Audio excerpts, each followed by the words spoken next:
Bonjour à tous pour cette première version de notre cybercamp contrôle.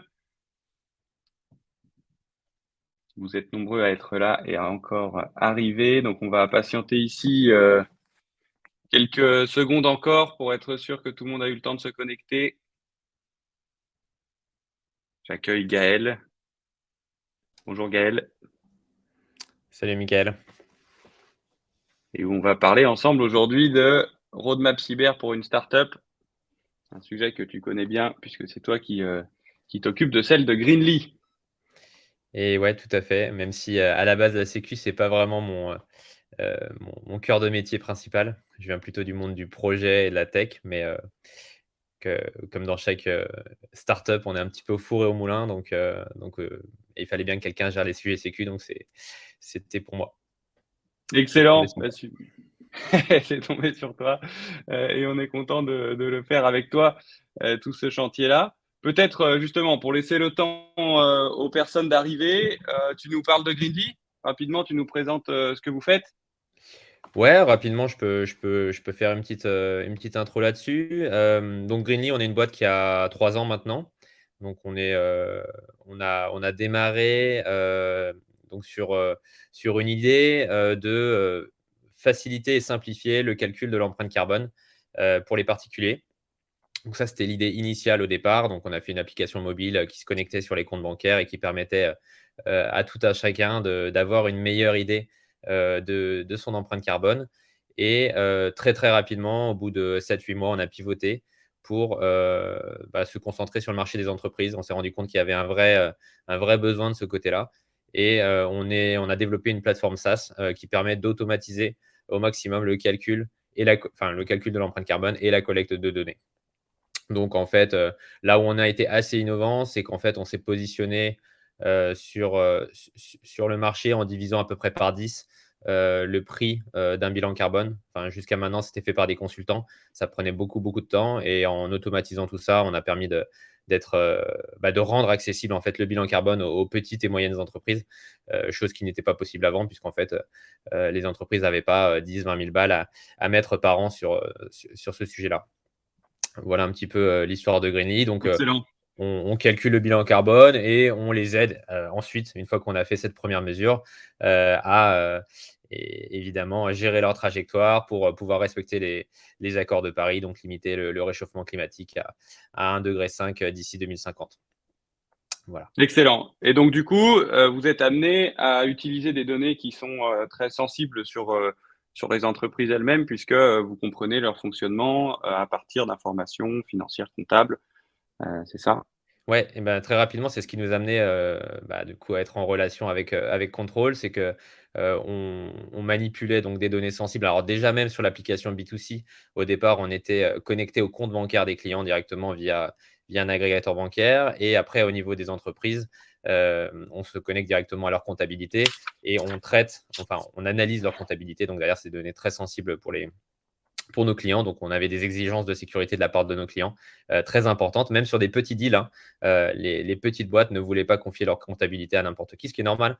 Donc, très rapidement, on a eu besoin de montrer patte blanche euh, et de montrer qu'on avait une bonne posture en termes de sécurité et qu'on ne faisait pas Excellent. n'importe quoi avec les données de nos clients.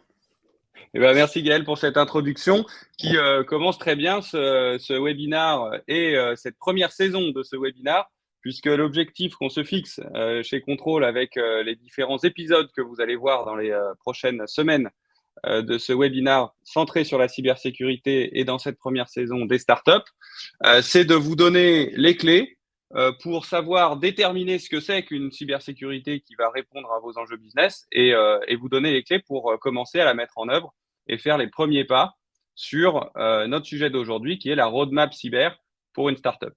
Donc, comme tu viens de le dire, Gaël, la cybersécurité, ça devient un sujet qui n'est plus cantonné à une chose auquel on répond par envie ou par sensibilisation, mais une chose auquel on doit répondre parce que nos clients, ils l'exigent. Et donc, c'est ça la transition majeure qu'il y a en ce moment dans le monde de la cybersécurité, c'est vraiment que ça passe d'un nice to have à quelque chose qui est nécessaire pour signer des contrats.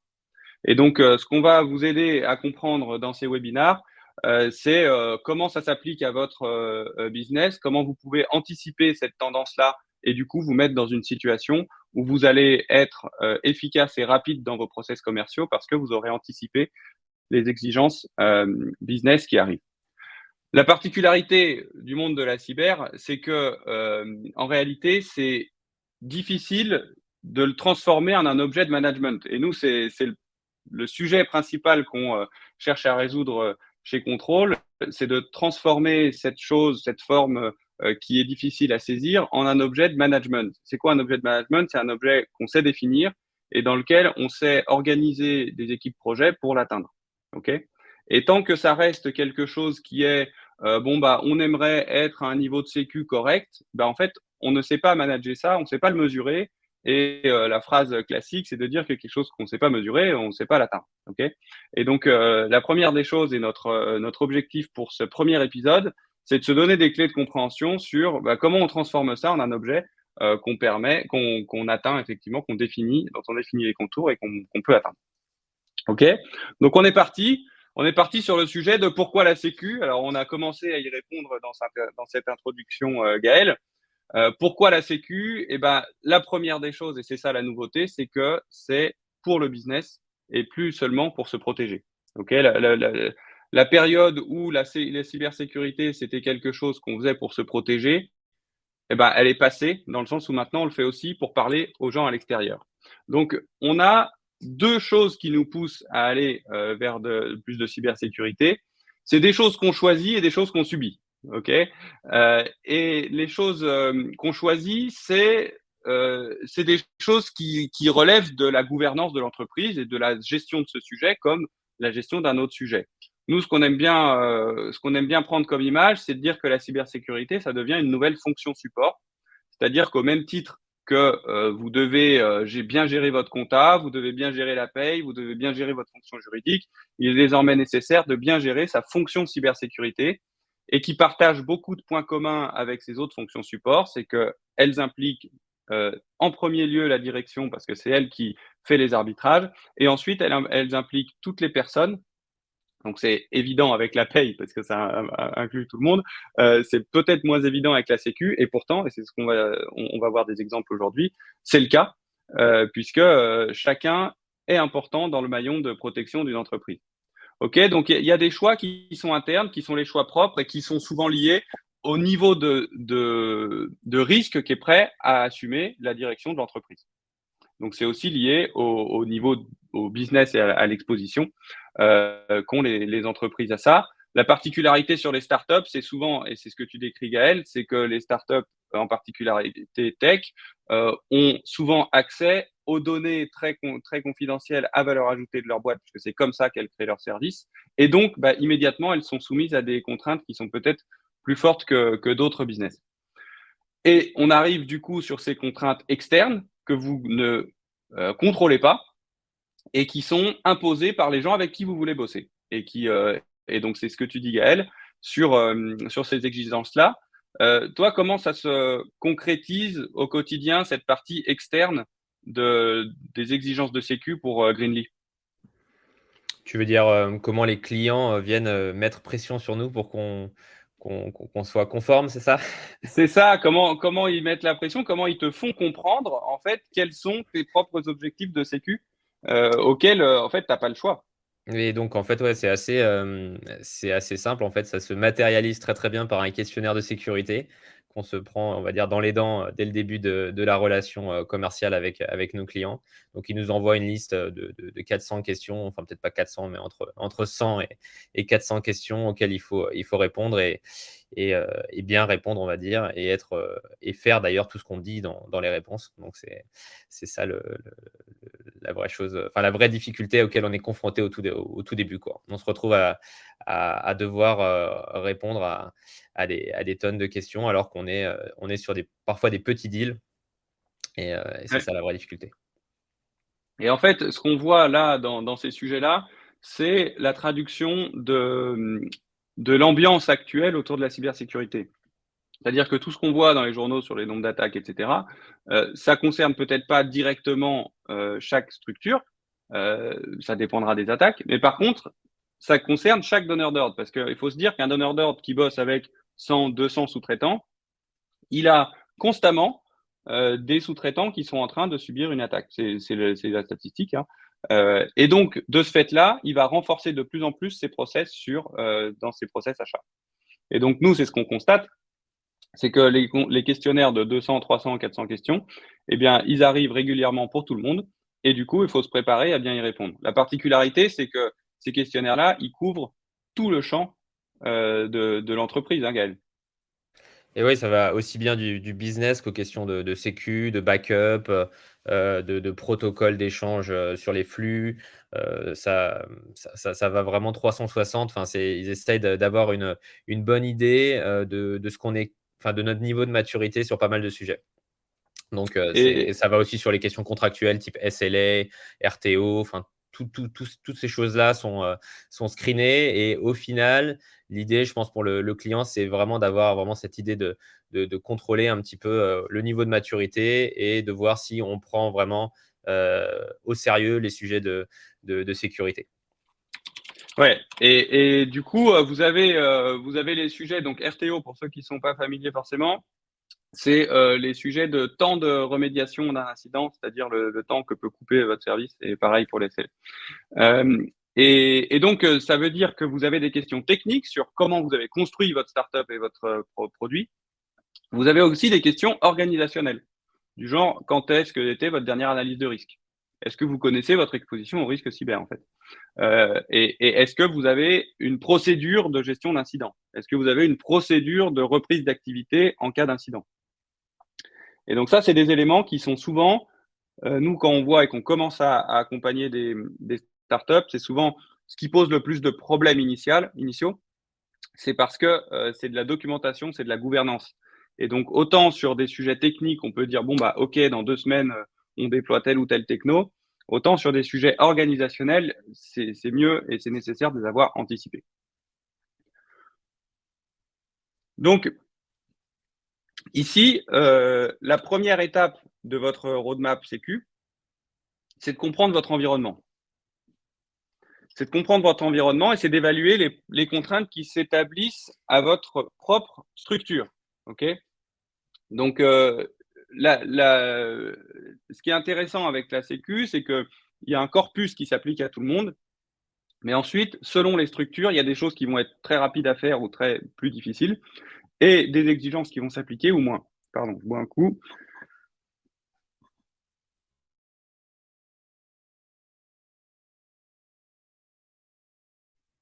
Donc, la première des choses, c'est d'évaluer les contraintes internes et externes qui s'appliquent à votre structure. Donc, les internes, bah, vous les évaluez vous-même avec une évaluation des risques. Vous vous dites qu'est-ce qui se passe si ce scénario-là arrive, si tel service tombe, si hop. Donc là, vous évaluez le niveau de risque que vous êtes en mesure d'assurer, d'accepter. Et puis, les contraintes externes, et là, en général, vous n'avez pas de mal à les connaître. Nous, récemment, on parle à une startup qui nous appelle, qui nous dit, bah voilà, en fait, moi, ma situation, c'est que, bon, j'ai géré ma sécu correctement parce que j'ai pas eu d'incident spécifique sur les 2 dernières années. Par contre, ce qui vient de se passer, c'est que là, je viens de perdre 2 deals avec des groupes euh, français qui côté commercial, c'est bien passé, mais ensuite, le bureau du CISO rentre dans la boucle des process achats et on s'est fait bouler sur 2 fois notre maturité cyber dans le sens parce qu'on a dit bah non, on n'a pas de gestion objective des risques, non, on n'a pas de process de telle ou telle continuité business, etc. Et du coup, ça n'a pas passé la porte du CISO. Et même en discutant ensuite, ils sont obligés d'avoir enfin, ils sont obligés. En tout cas, ils décident d'avoir des critères qui sont assez stricts là-dessus. Et donc, c'est pour ça que ben, ça pousse à structurer les choses. On a aussi un cas un peu dual qui est, bah, tiens, en fait, on a des incidents parce qu'on a accumulé une dette de sécu un peu trop forte sur le passé. Et donc maintenant, même si, en l'occurrence, pour une boîte B2C, dans mon esprit, dans mon exemple là, il n'y a pas une pression client aussi forte, puisque en fait, il n'y a pas. Bon, le fait est qu'il n'y a pas de bureau de ciseaux en B2C. il n'empêche que du coup, la pression, elle vient malheureusement d'incidents cyber qui sont arrivés. Donc voilà, la bottom line, c'est de vraiment bien comprendre votre environnement et du coup d'évaluer le niveau d'objectif que vous vous posez en fonction de vos contraintes business et surtout pas en fonction de contraintes d'état de l'art cyber parce que c'est pas un concours de beauté. Le sujet de la cyber, c'est une fonction support et donc elle est là pour aider votre business. Donc du coup, ça nous arrive sur comment on définit qu'est-ce que c'est qu'un objectif de sécu en fait. Okay, et alors, un objectif de sécu, c'est classiquement, vous le définissez en fonction de ce que ça concerne et selon 3 fonctions de sécurité. Et ça, vous pouvez garder ça en tête. C'est une manière de très bien comprendre et très bien exprimer et formaliser tous les objectifs de sécu que vous pouvez avoir. C'est-à-dire qu'un objectif de sécu, c'est une fonction de sécurité qui s'applique à un actif. Donc, vous avez un actif, c'est soit matériel, donc ça va être voilà, un device, disque dur, téléphone, euh, une salle serveur, vos locaux. Donc, il y a aussi toute la partie physique hein, à laquelle il faut faire attention. On a plusieurs cas, malheureusement, de cambriolage dans des boîtes. Et ça, faut y penser. Et donc, quand vous imaginez un cas de cambriolage, vous avez en tête aussi les disques durs portables qui sont dans les bureaux. Qu'est-ce qui se passe si des gens se sont dit que c'était une bonne idée de faire un backup de la liste de clients sur leur disque dur portable pour pas la perdre et qu'ils l'ont laissé sur place pas chiffré. Donc vous voyez, ça ouvre des questions de ce genre. Donc soit un actif matériel, soit un actif immatériel. Et là, ça va être les choses auxquelles on pense en réalité plus naturellement, c'est perdre des données, perdre des fichiers. Et il y a un point intéressant aussi, c'est que les process sont des actifs. C'est-à-dire que si vous avez un process métier qui est d'utiliser telle application pour faire cela, il faut considérer que cette application, il faut qu'elle soit disponible au moment où vous en avez besoin. Et donc là, ça nous amène aux 3 fonctions de sécurité. Donc une fois que vous avez choisi votre actif, vous choisissez qu'est-ce qui est important de protéger dessus. Vous avez 3 fonctions classiquement, la confidentialité, l'intégrité, la disponibilité. Confidentialité, c'est que seulement les gens prévus y ont accès. Intégrité, c'est que si vous laissez la donnée à un endroit, elle ne change pas sans que ce soit prévu, donc elle n'est pas falsifiée. Et troisième, c'est la disponibilité, c'est-à-dire que quand vous en avez besoin, vous pouvez avoir accès à votre actif. Et donc finalement, vous allez définir vos objectifs de sécurité comme un ensemble de couples, actifs et fonctions. Et souvent, vous aurez les 3 fonctions nécessaires, mais parfois, il y en aura une qui sera moins critique que l'autre. Vous pouvez vous dire, j'ai besoin d'avoir accès à mon service de cloud en permanence la journée, mais en fait, s'il tombe la nuit, c'est pas grave. Par contre, intégrité 100%, je veux pas qu'une information soit falsifiée, et confidentialité soit 100%, je veux pas du tout qu'il y ait un truc qui fuite. Ok. Donc, vous allez définir comme ça vos niveaux d'acceptation et vos niveaux d'objectifs de sécu sur vos différents actifs. Ok. Donc, ça, c'est la deuxième étape de votre roadmap. C'est d'évaluer les fonctions de sécurité qui sont les plus critiques à votre business en fonction de vos actifs. Et ce qui est important, c'est que ce n'est pas seulement votre analyse perso. Vous vous souvenez, là, vous refactorisez les parties internes et externes. C'est-à-dire que vous avez ce que vous pensez important pour le business, mais aussi ce que vos clients pensent important pour leur propre business. Okay, et donc là, Gaël, c'est ce dont tu parlais tout à l'heure. C'est-à-dire que, bon, vous, c'est assez facilement aligné, mais il y a des fois des clients qui vont avoir, par politique d'entreprise, ils exigent des SLA de 99,9. Bon, à ce moment-là, ça veut dire que ça devient une contrainte pour vous aussi. Donc, maintenant qu'on a défini ce qu'est un objectif, passons à du plus concret. C'est quoi une mesure de sécu?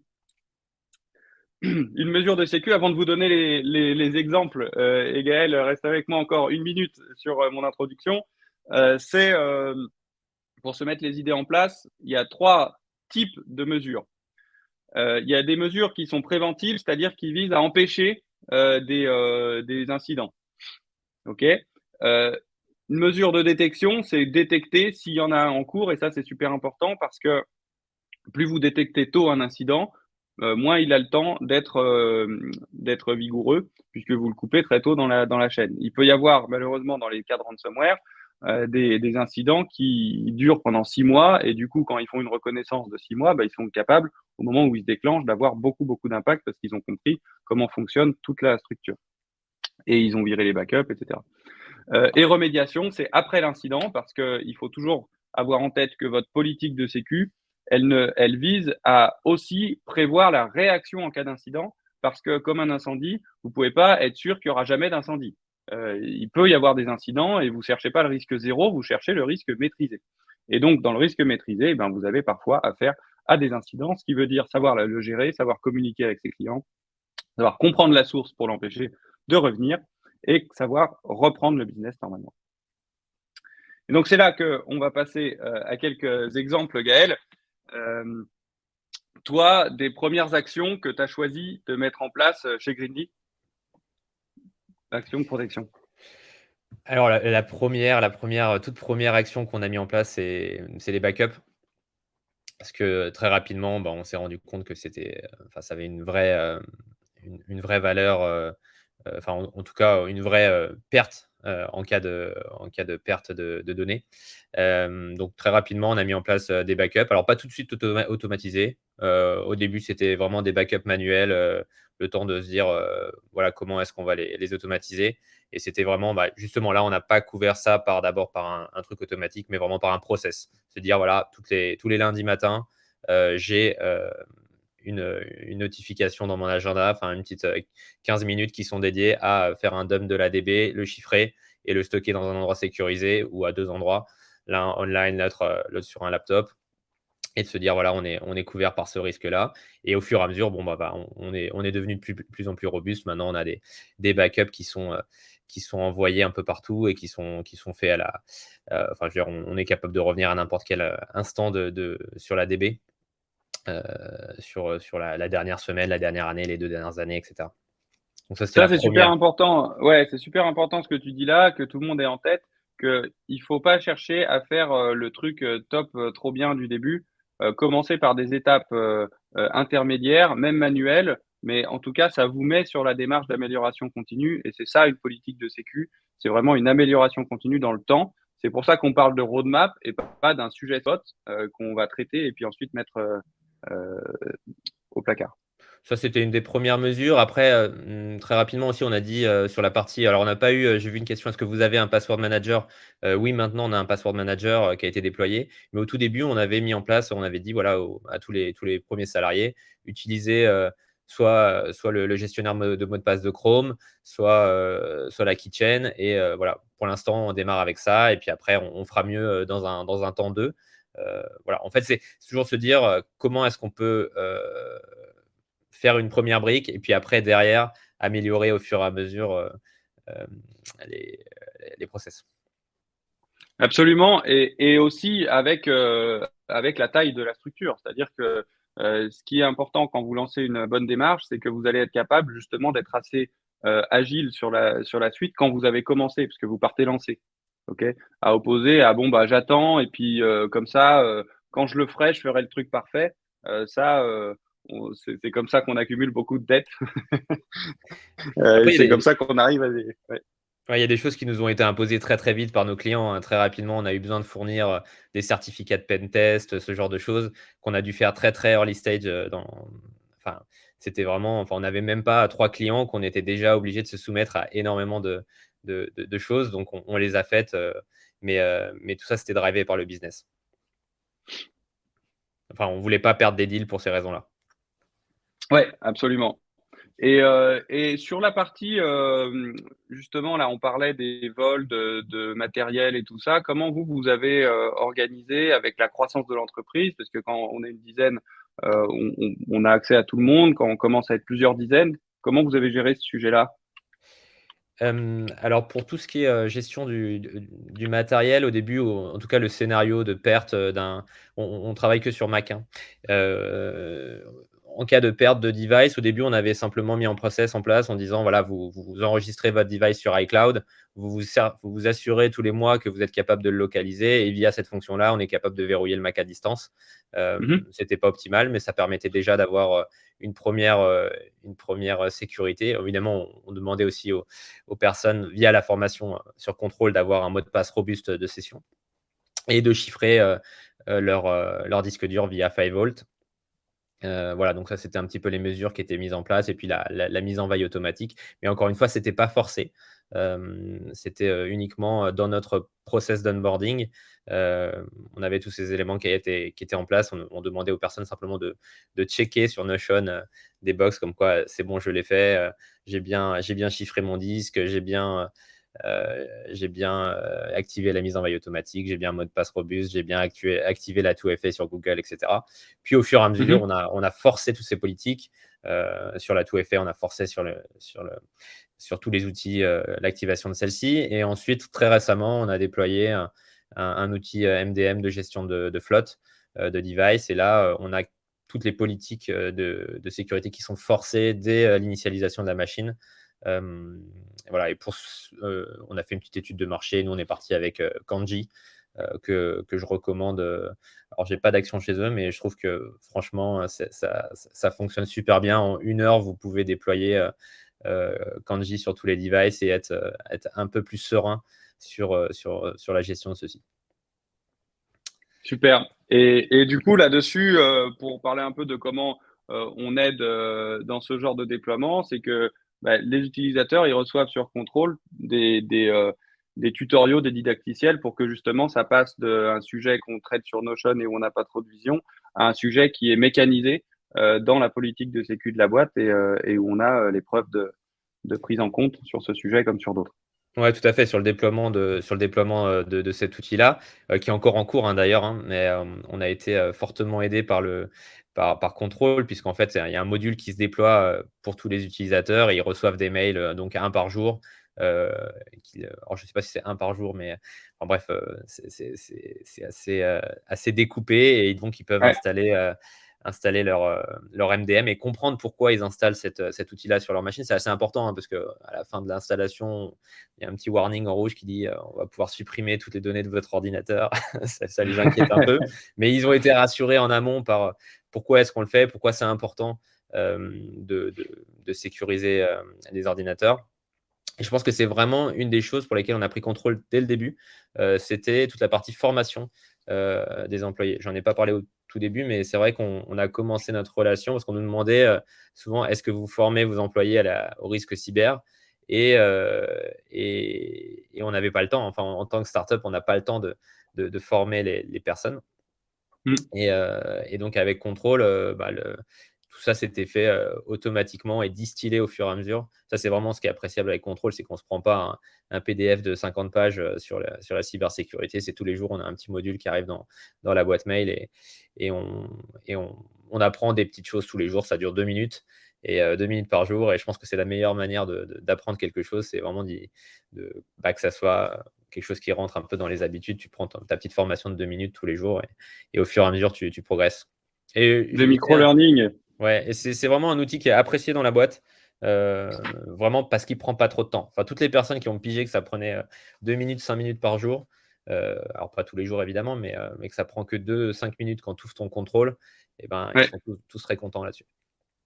Ouais, super, c'est vraiment la vision fonction support justement où on est là pour ne pas être dans le quotidien un ralentisseur, mais un support de tout le monde sur ce qu'il y a besoin. Et d'ailleurs, un retour qu'on a aussi, c'est que les gens sont contents de comprendre un peu mieux, parce qu'il faut avoir en tête aussi que des gens qui sont peut-être moins sensibilisés à ce que c'est que la cybersécu, il y en a pas mal qui ont peur d'être la cause d'une attaque de leur boîte. Et donc, bon, ça permet, il y a une demande que les gens soient mieux armés là-dessus. Euh, et donc, du coup, ça nous amène sur ce sujet qui est dans votre roadmap, de choisir, vous, les actions qui vous sembleront les plus pertinentes au vu de tout ce qu'on a discuté jusque-là. Donc là, Gaël, tu as donné les premières étapes de la roadmap que toi, tu avais mis en place.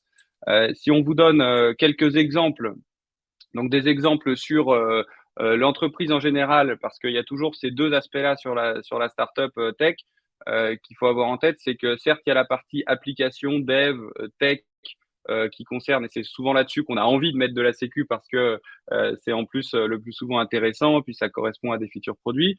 Il y a aussi toute la partie, simplement, comme toute autre entreprise, va faire attention à ce que les accès, quand il y a un stagiaire qui part, et ben, il puisse plus accéder aux données de l'entreprise ou aux comptes réseaux sociaux de l'entreprise.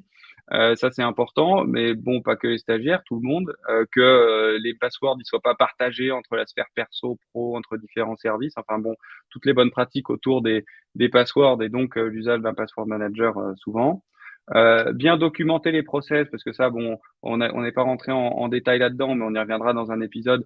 C'est important de trouver un endroit où, en cas de difficulté ou bien simplement en cas on a envie d'économiser du temps, on soit capable de se référer à des documents qui sont simples et qui prennent qui permettent de faire des process très rapidement. Souvent, et je le précise, c'est qu'en cas de gestion d'incident, il y a une pression supplémentaire, évidemment, pour tout le monde, et avoir un espace psychologiquement de sécurité, eh bien, ça permet de gagner en sérénité à un moment où c'est très important de l'avoir, cette sérénité. Donc, on a les accès site web DNS, c'est aussi un sujet à bien traiter parce que les mois passant, on ne sait plus forcément qui a accès à l'interface admin du site ou bien les accès. Si on l'a demandé à une agence, on ne sait plus trop comment ça marche. Donc ça, c'est de bien formaliser ça. Et également, même chose sur les accès à la zone DNS, qu'il faut évidemment très bien protéger. Le process de perte de device, un conseil simple, c'est chiffrer tous les disques durs tout le temps, y compris si vous pouvez, les disques durs portables et clés USB. C'est très important parce que ça vous permet de ne pas avoir peur que vos données aient fuité dès lors qu'un device est perdu. Gaël, est-ce qu'il y a souvent des devices perdus chez Greenly? Il y en a eu quelques-uns, des devices perdus, enfin souvent volés dans des bars, c'est ce qui arrive le plus. Enfin, sur les machines, ce qui arrive le plus, c'est le risque du café qui tombe sur la machine. Donc bon, ça va, on maîtrise assez bien la perte de données liée à ça et elle est pas en risque. Disons qu'elle est, comme on travaille qu'avec des outils cloud, généralement tout ce qui est sur la machine a été Oui. backupé. Par contre, on a eu effectivement quelques vols de laptop. Et effectivement, on a écrit le process après. Enfin, on avait déjà prévu des choses avant, disons, la première perte de device, mais on a vraiment écrit le process de ce qu'il fallait faire en cas de perte de device après le premier vol. Et j'ai Ouais. envie de dire, c'est un peu ce qu'on a fait à chaque fois. C'est-à-dire que au fur et à mesure, on écrit nos process sur Notion et on les rend de plus en plus robustes et de plus en plus touffus. Et, Mm. et je pense que c'est l'approche incrémentale en fait qu'on a généralement en startup, hein, mais qui est intéressante, ce qui permet de se dire voilà, on ne fait pas tout parfaitement dès le départ, mais disons chaque mois, on s'améliore, à chaque nouvelle revue, on s'améliore, et à chaque fois qu'on a un nouvel incident, on s'améliore. Et une mesure finalement qui devient de sécu, on en parlait la dernière fois ensemble, c'est justement pour se protéger des cafés renversés. Eh bien, c'est de fournir des laptop stands, enfin je sais pas comment dire en français, des supports de laptop pour qu'ils soient en hauteur sur le bureau. Et en termes de menaces d'un cyberattaquant qui s'appelle du café, eh bien, ça permet de protéger sa fonction de disponibilité de l'actif laptop. C'est vrai, c'est une astuce qui marche assez bien. Et donc ensuite, classiquement, les backups, bon, pas besoin d'expliquer, vous savez bien qu'il y a besoin d'avoir les données. Mais là, c'est les données également corpo, c'est-à-dire que si vous avez des utilisateurs qui, par exemple, stockent des choses sur leur bureau d'ordi ou tout ça, qui sont pas backupés dans un cloud ou sauvegardés, enfin, en tout cas synchronisés dans un cloud, eh bien, faites attention à ce qu'il n'y ait pas des documents métiers qui soient perdus irrémédiablement comme ça. La prévention phishing, classiquement, puisque c'est un des vecteurs principaux de détournement de compte, c'est malheureusement cliquer sur un phishing bien fait. Et ça arrive très régulièrement. On a beaucoup de phishing, hein. On se fait ficher très souvent. On reçoit énormément de mails de la part du CEO, du faux CEO, du faux CTO. Et non, tous les employés reçoivent beaucoup de mails, de demandes comme ça, venant Ouais. finalement des personnes à responsabilité dans la boîte. Mais évidemment, ce n'est pas des vrais. Et alors pour ça, je mentionne, il y a deux manières de se protéger, faire du bon training de phishing et mettre des bonnes solutions de protection, mais bon, ça passe quand même. Et c'est surtout, même s'il y a des gens qui se font avoir et donc qui sont un peu dans un état de se faire hypnotiser par des gangsters qui vont leur demander de dépenser de l'argent sur X ou Y site, c'est d'avoir des process fermes dans la boîte qui font que, en fait, c'est pas possible de se faire hypnotiser tout seul sans que quelqu'un d'autre se fasse hypnotiser, vous voyez. Et donc, du coup, quand il y a comme ça du cross, bon, ça permet de déjouer un truc et de faire en sorte que, on peut tromper une fois une personne, mais on peut pas tromper une fois deux personnes en même temps. Et donc, ensuite, process d'onboarding, offboarding, on en a parlé rapidement. Je passe à la suite qui vous intéresse peut-être, qui est la partie DevOps. Quels sont nos premiers conseils sur une roadmap de SecDevOps, comme on dit. Et donc, il y a une partie qui est simplement des pratiques de la part des développeurs. Et là, on va arriver dans ce qui est le security by design, dans le sens où quand on crée des features et quand on crée le produit, on y pense toujours en ayant en tête le fait qu'il y a des adversaires qui peuvent essayer d'exploiter l'API qu'on fait, le produit qu'on fait. Et donc là, avoir en tête déjà, c'est les 10 premières OWASP. Donc, c'est la liste des 10 attaques chaque année qui sont les plus courantes sur les applications. Déjà, si vous couvrez ça avec vos devs, ils sont conscients de ça. C'est une bonne étape. Quelque chose de très important aussi, c'est la stack d'authentification. On voit que quand elle est faite en custom, on s'ouvre à la fois beaucoup de temps et beaucoup potentiellement de vulnérabilités si on oublie des cas en route ou ce genre de choses-là. Et donc, externaliser ces sujets pour la partie sécurité, c'est une bonne idée. La gestion des secrets au sein de la team de dev, c'est super important. Donc, évidemment, il ne faut pas de clé API par des Slack ou des trucs comme ça.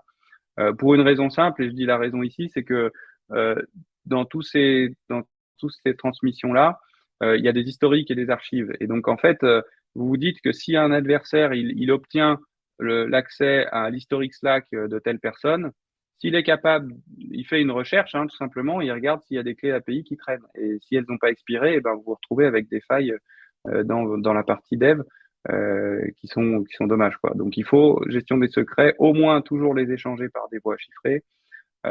Chiffrées, ça veut dire en end-to-end, ou bien avoir des produits dédiés pour avoir des gestions de secrets en utilisant plus de fichiers d'environnement, toutes ces choses-là. Des pen tests, on a parlé Gaël, c'est souvent exigé et en plus ça vous permet de bien organiser votre posture. Le RGPD, y penser en security by design, les backups pareil, et les logs très importants parce que les logs c'est pas seulement une manière de voir d'un point de vue business si votre appli tourne bien, donc la partie disponibilité, mais c'est aussi une manière d'enquêter après un incident pour regarder comment ça s'est passé et être sûr que ça se repassera pas. Ok. Et parce que si vous n'avez pas de log, vous êtes totalement aveugle dans l'étape de gestion d'incident. Et ça, c'est très embêtant parce que vous savez plus du tout quoi croire et vous pouvez vous dire toute mon infra, elle est potentiellement vérolée, alors que peut-être c'est juste localisé à un endroit et vous êtes sûr que vous avez fermé la porte d'entrée. On va, du coup, là, on a fait le panorama, on vous a donné des exemples d'actions, les exemples qui ont été les meilleures actions choisies chez Greenly. Et ensuite, en termes de référentiel, parce que bon, il faut choisir au bout d'un moment quels sont les éléments que vous voulez mettre en place. Soit vous pouvez partir vous-même dans vos choix. Donc, comme j'ai dit au début, interne et exigé par les clients. Vous pouvez aussi vous appuyer sur des référentiels connus. Ça a l'avantage, ensuite, quand vous parlez à des extérieurs, c'est très simple de dire, voilà, moi je suis à tel niveau, qui est normalisé, et donc, me posez pas 50 000 questions, j'y suis, quoi. OK? Et donc, c'est là qu'on rentre dans des démarches de certification. Alors, évidemment, c'est plus intensif sur le temps humain que ça nécessite en interne, parce que il faut vous conformer à des référentiels existants de rédaction de documents et de structuration de l'information. Mais c'est très rentable en termes de, ensuite, économie de temps dans les business, dans les process business et commerciaux. Vous avez aussi des choses qui vous sont imposées lors de due deal de levée de fonds. On voit de plus en plus, surtout quand on commence à être en série A, série B. Donc ça, c'est des choses à préparer qui vont finalement vous donner les objectifs, en plus de ceux que vous vous posez, que vous vous donnez, ça va être imposé par de l'externe. Et donc, on avait prévu maintenant de vous écouter et de vous poser et de répondre aux quelques questions que vous avez peut-être à la suite de nos interventions. Il y avait une question sur le chat au tout début Ouais. qui était de Laurent. Est-ce que vous avez ainsi créé un document de sécurité complet et que vous pourriez envoyer à vos prospects pour qu'ils puissent l'analyser avant de vous envoyer les 200 questions? J'imagine qu'elles se recoupent souvent. Donc, la réponse est oui, on a fait un document de PSSI complet avec tous ces éléments-là dans un beau document. Malheureusement, ça ne suffit pas. Ils aiment bien qu'on remplisse leur questionnaire. Et évidemment, leurs questionnaires ne sont pas du tout normalisés. Donc, ça veut dire qu'à chaque fois, on se prend un questionnaire différent. On n'a jamais eu 2 fois le même questionnaire. Et malgré toute la doc qu'on a pu produire, parce on avait une grosse PSSI, maintenant, vu on s'est lancé dans l'ISO 27001 et SOC 2, on a des policies en anglais qui sont découpées. Enfin bref, on a encore plus de, de matériel, mais ça ne suffit jamais, puisqu'évidemment, eux, ils préfèrent se référer à leur questionnaire avec leurs questions, et donc on est obligé de s'y conformer. Donc, tant qu'on ne sera pas ISO, je pense qu'on aura encore droit à ces questionnaires-là, et je pense que même une fois qu'on sera ISO, on aura quand même le droit à certaines questions un peu ciblées. Et donc sur ce sujet-là, donc nous on accompagne nos clients justement à créer ce document qu'on a fait ensemble, Gaël, parce que nous on apporte la vision, la lecture qu'aura le bureau du ciseau en face. Et donc on aide à bien organiser les choses pour que ce soit facilement lisible, parce qu'ils prennent pas beaucoup de temps pour le lire, ils essayent de scanner pour les éléments qui leur sont importants pour eux visuellement, et par ailleurs de bien organiser les points sur lesquels on dit ça, on sera au niveau dans un mois ou on sera au niveau dans un an. Il y a des choses sur lesquelles ils vont bloquer si on dit que c'est dans un an, alors que si c'est dans un mois, ça va. Donc ça, nous, on a le recul pour aider là-dessus. Et la vision aussi produit contrôle, c'est que vous ayez ce qu'on appelle le passeport cyber contrôle, qui est un endroit sur la plateforme qui est public, que vous pouvez partager avec vos clients et sur lesquels nous, on va reprendre l'ensemble des engagements de votre politique avec, si vous le voulez, partager quelques preuves sur le fait que, voilà, les disques durs sont chiffrés. Et d'ailleurs, on le sait puisque il y a soit ce MDM-là qui est installé, soit tout le monde l'a dit, enfin, vous voyez. Et donc, vous aurez finalement ce document dynamique avec le sceau de confiance contrôle qui fait que vous pouvez partager une page et tout de suite, ça crée une relation et une relation de sérieux autour de ce sujet de l'affichage de votre politique sécu. Moi, ce qui nous a aidé à closer pas mal de deals, c'est le diagnostic de cybersécurité que vous nous avez produit 2 fois de suite, à 1 an d'intervalle, et qui reprend un petit peu toute notre posture et toute un état des lieux de ce qu'on fait chez Greenly pour la sécurité. Et donc ça nous a vraiment aidé à rassurer les responsables sécu chez nos clients. Et aussi bien, j'ai vu la question dans le chat aussi, est-ce qu'on a des clients anglophones? Oui, on a pas mal de clients en Angleterre et aux États-Unis. Et donc, ça les a pas mal aidés aussi à se rassurer. Ouais. Merci pour les documents en anglais d'ailleurs.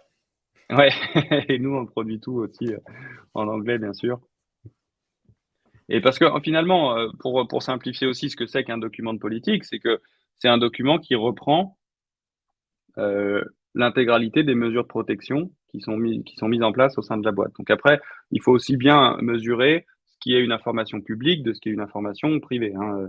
Vous dites pas à tout le monde, voilà, moi, mon AWS, je l'organise comme ci, comme ça, j'ai un contrat ici, je fais ça. Ça, c'est votre tambouille à vous. Donc, il faut que ce soit documenté dans des process internes. Et en externe, vous donnez les assurances de sécurité qui sont créées par vos pratiques. Fabien, est-ce qu'on accompagne des clients anglophones également? Oui, la plateforme est maintenant disponible en anglais. Et donc, d'ailleurs, avec la croissance de nos clients et qui se développent à l'international, dont Greenly, encore une fois, ça a été une fonctionnalité qui a été rapidement demandée, qu'on soit capable d'accompagner, y compris sur la sensibilisation, nos amis anglophones.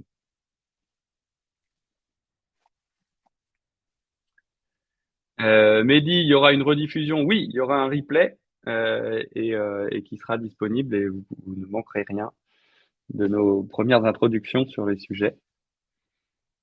Est-ce qu'on a quelques autres questions ici dans le chat? Alors peut-être je peux parler, en attendant de voir si l'un d'entre vous a une nouvelle question, parler des prochains épisodes et si vous avez vous-même des sujets que vous aimeriez voir traités, on pourrait les intégrer dans les prochains épisodes. Nous, ce qu'on a en tête, c'est de vous parler de la gestion des accès. Donc on a brossé le sujet, mais voir un peu plus précisément ce que ça veut dire les gestions d'accès dans une startup. Donc les accès métiers, les accès dev, et quels sont les outils qui peuvent vous simplifier la vie en parcourant le spectre qu'on a évoqué tout à l'heure, de la solution la plus low-tech à la solution la plus intégrée. Et on a le sujet, on se dit qu'on va faire un épisode dédié au questionnaire client, puisque c'est quelque chose sur lequel on voit que c'est très important pour tout le monde. Et nous, on commence à avoir une bonne vision de tout ça, puisque tous les questionnaires de nos clients, bah, on les voit et on les agrège et on commence à voir les formes qu'il y a dedans et les invariants qu'il y a, même s'ils ont tous leurs particularités. On va parler aussi pentest. Et justement, tu en parlais, Gaël, voir ce que ça veut dire pour une startup, les intérêts et comment vous pouvez aborder ce sujet et l'aborder de manière régulière. Et donc ça va constituer nos épisodes de la première saison, de ce webinaire Contrôle Cyber Camp. J'oublie un épisode, il me revient pas en tête. Est-ce que quelqu'un peut m'aider dans l'équipe contrôle? Et pendant ce temps-là, est-ce qu'on a une autre question? Non, je pense qu'on a fait le tour des questions.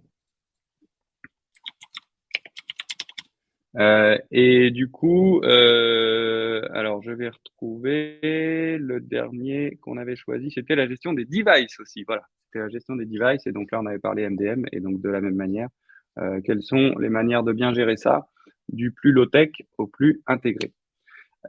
Et on a une question qui est: à quelle fréquence recommandez-vous les scans de sécurité pour les images package dans le CI/CD? Alors, en fait, le plus pratique là-dedans, c'est de mettre quelque chose qui le scanne en permanence. Parce qu'en réalité, si vous avez une solution de scan, bah, elle est intégrée dans votre pipeline. C'est pas quelque chose que vous faites, enfin, sauf si j'ai pas en tête le fonctionnement exact de votre structure, mais moi, dans mon esprit, c'est quelque chose qu'on met en permanence, puisque c'est simplement des checks vis-à-vis des bases de données de compromission. Gaël, est-ce que tu as une expérience différente? Non, enfin nous, ce qu'on utilise, c'est Dependabot sur GitHub, qui permet de scanner les vulnérabilités des différents packages qu'on utilise et qui derrière propose directement les montées de version qui vont bien pour combler ces failles. Donc ça, c'est intéressant parce que ça vous permet d'être sûr. Après, dans la pratique, c'est souvent des choses malheureusement qui finissent par créer beaucoup de bruit parce que c'est une fonction d'un package d'ailleurs que vous n'utilisez pas directement parce que c'est une dépendance de dépendance. Et donc bon, malheureusement, c'est pas le plus agréable, mais bon, il faut le faire. Et de toute façon, c'est une incitation à faire les updates régulièrement. Nous, ce qu'on recommande là-dessus, c'est pas seulement de s'appuyer sur ces scans de sécu permanents, c'est surtout d'avoir un process où vous mettez à jour les packages de votre app toutes les 2 semaines, quoi. Et comme ça, ben, vous êtes sûr que déjà, vous tapez pas des gros une semaine de mise à jour parce qu'il y a plein de versions majeures qui bougent. Vous le faites petit à petit. Et en plus, finalement, ce Dependabot, il vous dit rarement des choses parce que vous êtes, par définition, souvent devant la vague. Puis, bon, après, comme il remonte pas mal de montée de version, ça permet de se poser aussi la question de est-ce que ce package est vraiment utile ou pas pour nous et est-ce qu'on ne devrait pas le dropper directement? Parfois, ça a Intéressant, ouais. aussi cette fonction-là.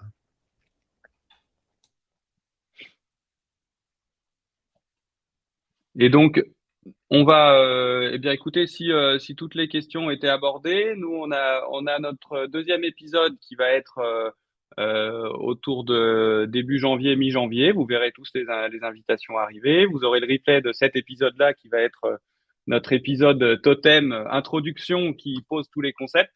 Donc, merci beaucoup, Gaël, d'avoir transmis toute cette expérience et tout ce retour d'expérience sur le déploiement de ta roadmap sécu au sein de Greenly. Ben, Bravo pour le chemin accompli. merci Michael de m'avoir invité pour parler de ces sujets-là. Avec grand plaisir. Et donc, on se retrouve tous pour le deuxième épisode qui parlera gestion des accès et en janvier. À bientôt à tous. Et évidemment, on sera très content de discuter avec vous de ces sujets-là ou d'autres. D'ici là, le site control.io vous est ouvert à tout moment. À bientôt à tous. Bonne journée, Gaël. Bonne journée.